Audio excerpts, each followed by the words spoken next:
اعوذ باللہ من الشیطان الرجیم بسم اللہ الرحمن الرحیم الحمد للہ والصلاة علی اہلہا ولعنت اللہ علی اہلہا۔ ناظرین محترم، آپ کی خدمت میں خداوند متعال کے حوالے سے توحید کی اقسام بیان کی تھی کہ جن میں سے پہلی قسم توحید ذاتی یا توحید در ذات ہے۔ اس کے حوالے سے تھوڑا سا آپ کی خدمت میں عرض کیا تھا کہ توحید ذاتی کیا ہوتی ہے اور اس کے لیے آیات کی نگاہ میں توحید ذاتی ہم کسے کہیں گے۔ آج جو آیہ مبارکہ آپ کی خدمت میں ذکر کی ہے، لَوْ كَانَ فِيهِمَا آلِهَةٌ إِلَّا اللَّهُ لَفَسَدَتَا، اگر اس کائنات میں دو خدا ہوتے، دو الہہ ہوتے تو یہ زمین و آسمان تباہ و برباد ہو جاتا۔ یہ قرآن مجید کی آیت ہے اور اس بات کے لیے یہ دلیل ہے کہ اس کائنات میں دو خدا نہیں ہو سکتے۔ اگر ہے تو صرف ایک ہی ذات ہے، اس کے علاوہ دوسری ذات موجود نہیں ہے۔ اس کی وجہ کیا ہے؟ وجہ یہ ہے کہ جب ہم صفات کے قائل ہوتے ہیں تو اس وقت ہم یہ کہتے ہیں کہ اگر دو خدا ہوں تو دونوں کی صفات کیسی ہوں گی؟ کیا تمام کی تمام صفات ایک خدا کی اور تمام کی تمام صفات دوسرے خدا کی ایک جیسی ہونی چاہیے؟ اگر وہ دونوں کی صفات ایک جیسی ہیں، پہلے خدا کی بھی صفات تمام کی تمام وہی ہیں اور دوسرے خدا کی بھی تمام کی تمام صفات وہی ہیں، تو پھر اس کا مطلب یہ ہوا کہ یہ در حقیقت جنہیں ہم دو خدا سمجھ رہے ہیں، یہ دو خدا نہیں ہیں بلکہ ایک ہی ہے۔ جیسا کہ میں آپ کو مثال دوں، وہ جڑواں بچے جو ایک جیسے بچے متولد ہوتے ہیں کہ شکل و شمائل میں، قد و کاٹ میں، حتیٰ کہ بعض صفات میں بھی ایک جیسے ہوتے ہیں، ہم اس کے باوجود انہیں ایک نہیں کہہ سکتے۔ کیوں؟ اس وجہ سے کہ اگر ان میں 60%، 70% یا 80% صفات ایک جیسی بھی ہوں، تب بھی بالآخر ان میں 20% صفات ایسی ہیں جو دونوں میں ایک جیسی نہیں ہیں۔ چونکہ ایک جیسی صفات نہیں ہے، اس وجہ سے صفات کا متمایز ہونا، صفات کا مختلف ہونا اس بات کی دلیل ہے کہ یہ دو ہے۔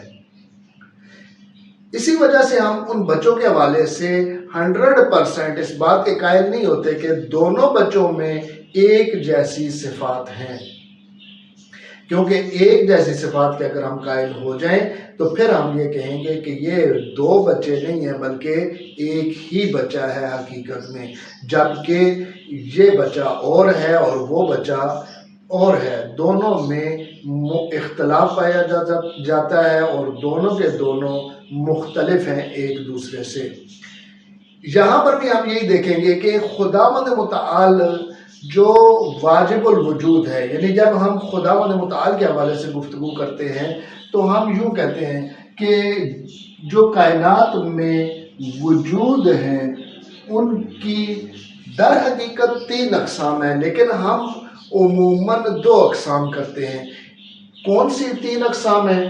ایک قسم یہ ہے کہ وجود یا ممکن ہے یا واجب ہے، اور تیسری قسم جو ہے ممتنع کی ہے۔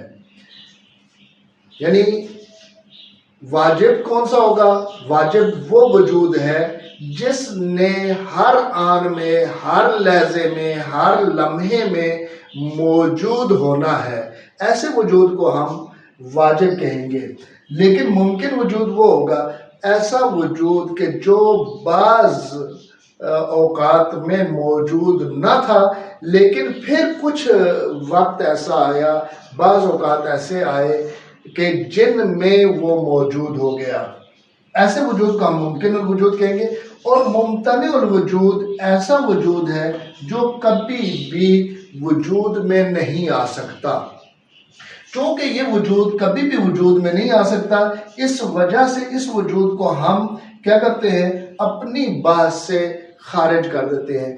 باقی دو وجود رہ جاتے ہیں، ایک وجود جو واجب ہے، یعنی جس کا ہر آن میں ہونا ضروری ہے، ایسا وجود واجب الوجود ہوگا، اور ممکن الوجود وہ وجود کہ جو کبھی ہے اور کبھی نہیں ہے۔ لہذا دو قسم کے وجود جہاں پر ہمارے پاس موجود ہے، ایک واجب الوجود ہے اور ایک ممکن الوجود۔ واجب الوجود وہ ہے جو تمام وجودات کا خالق ہے اور اس کو خلق کرنے والا کوئی وجود نہیں ہو سکتا۔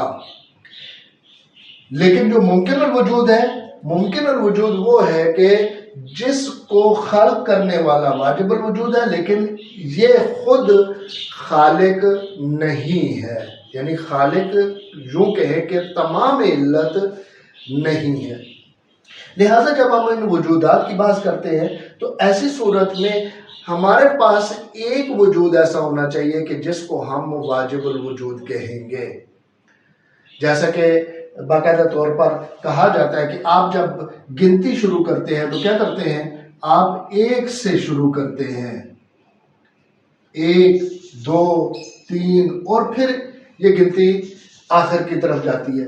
اس طرف جتنی زیادہ چلی جائے تب بھی کوئی فرق نہیں پڑتا، لیکن جب بھی شروع ہوتی ہے ایک سے ہی شروع ہوتی ہے، اور اسی وجہ سے ہم یہ کہتے ہیں کہ چونکہ گنتی کا جو آغاز ہے وہ ایک سے ہوتا ہے، لہٰذا کوئی نہ کوئی ایسی ذات ہونی چاہیے کہ جس سے آغاز ہو، اور اسی وجہ سے ہم اس بات کے قائل ہیں کہ اس کائنات کا خالق و مالک صرف اللہ ہے اور اس کا کوئی خالق و مالک نہیں ہے۔ کیوں؟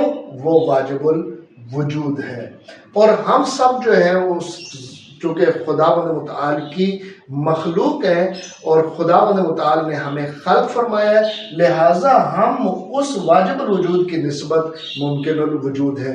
البتہ اگر ہم دیکھیں تو واجب الوجود کی اپنی خصوصیات اور صفات ہیں اور ممکن الوجود کی اپنی خصوصیات اور اس کی صفات ہیں، لیکن جب ہم یہ صفات دونوں کی ملاحظہ کریں گے تو پھر ہمیں پتہ چلے گا کہ واجب الوجود کون سا وجود ہے اور ممکن الوجود کون سا وجود ہے۔ اب ہم دوبارہ واپس پلٹتے ہیں اسی آیت کی طرف کہ جو اس میں عرض کیا تھا کہ لو کان فیہما آلہۃ الا اللہ لفسدتا، کہ اگر اس کائنات میں دو خالق ہوتے، دو الہہ ہوتے، دو پیدا کرنے والے ہوتے، دو خدا ہوتے تو لفسدتا، یہ زمین و آسمان آپس میں تباہ و برباد ہو جاتا۔